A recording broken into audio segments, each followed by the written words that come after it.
बिस्मिल्लाहिर्रहमानिर्रहीम। अस्सलामुअलैकुम वरहमतुल्लाहि वबरकातुहू। आज की इस वीडियो में मैं अपने तमाम बहनों, भाइयों और दोस्तों को एक तस्बीह का अमल बताने जा रहा हूँ। अगर आप लोग फारिग बैठे हैं तो ये तस्बीह पढ़ लें। अगर आपको नींद नहीं आ रही तो ये तस्बीह पढ़ लें। अगर आपका दिल नहीं लग रहा तो ये तस्बीह पढ़ लें। इंशाअल्लाह अल्लाह पाक के फजल व करम के साथ इस तस्बीह को पढ़ लेने से आपके हाथों में दौलत आ जाएगी।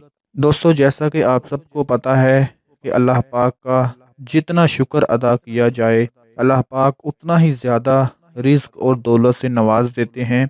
तो जो तस्बीह मैं आपको बताने जा रहा हूँ वो गौर से नोट फरमा लें कि वो तस्बीह कौन सी है। अल्लाहुम्मा लकल हम्दु शुक्रन वलकल मन्नु फजलन। या अल्लाह, तेरे ही लिए हम्द है शुक्र के साथ, और तेरे ही लिए एहसान है फजल के साथ। ये एक तस्बीह जब भी आप फारिग वक्त में बैठे हों, जब आपका दिल ना लग रहा हो, जब आपको रात को नींद ना आ रही हो, तो ये छोटी सी तस्बीह है, इसको याद कर लें। ये 4-5 अल्फाज हैं, इनको याद कर लें। और इसमें अल्लाह ताला का शुक्र अता करने के हवाले से ही बताया गया है। इंशाअल्लाह जब आप ये तस्बीह पढ़ लेंगे, आपके पास जितने भी पैसों की कमी होगी, जितने भी रिस्क की कमी होगी, अल्लाह पाक उसको गैबी तरीक़ों से पूरा फरमा देंगे और आपकी परेशानी को दूर फरमा देंगे। ये छोटी सी तस्बीह है, इसको आप याद कर लें। और एक बात हमेशा याद रखें कि रिज़्क़ हलाल ऐन इबादत है, और अल्लाह ताला ने इंसान को हराम तरीक़ों से रिस्क कमाने से मना फरमाया है।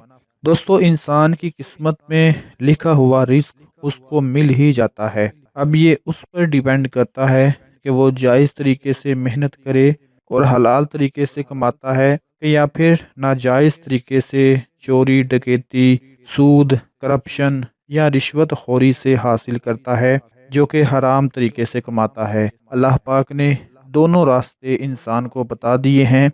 अगर तो हलाल तरीके से कमा लेगा तो दुनिया में भी कामयाब होगा और आखिरत में भी कामयाब होगा, और अगर हराम तरीके से कमाएगा तो दुनिया में भी उसकी पकड़ होगी और आखिरत में भी उसकी पकड़ होगी। तो मैं आप लोगों से गुजारिश करता हूँ कि जो भी रिज़्क कमाएं वो हलाल तरीके से कमाएं। देखें कि उसमें अल्लाह की रज़ा है, अल्लाह की रज़ामंदी है, क्योंकि हलाल रिज़्क में ही बरकत होती है। हराम के कमाए गए चाहे लाखों करोड़ों पैसे ही क्यों ना हो, एक तो वो इंसान को परेशान रखते हैं, और दूसरे नंबर पर अल्लाह पाक भी नाराज़ होते हैं। तो ये जो तस्बीह आपको बताई है, इसको आप ज़रूर पढ़ लें, इसको याद कर लें। जिस वक्त भी आपको दौलत की ज़रूरत पड़ेगी, इसको पढ़ लिया करें। इंशाअल्लाह आपके हाथों में पैसा आ जाएगा, दौलत आ जाएगी। अल्लाह पाक का ज़्यादा से ज़्यादा शुक्र अदा करें, अपनी दुआओं में याद रखें, अपना बहुत सारा ख्याल रखें। अल्लाह पाक आपकी परेशानियों को दूर फरमाए। अल्लाह हाफिज़।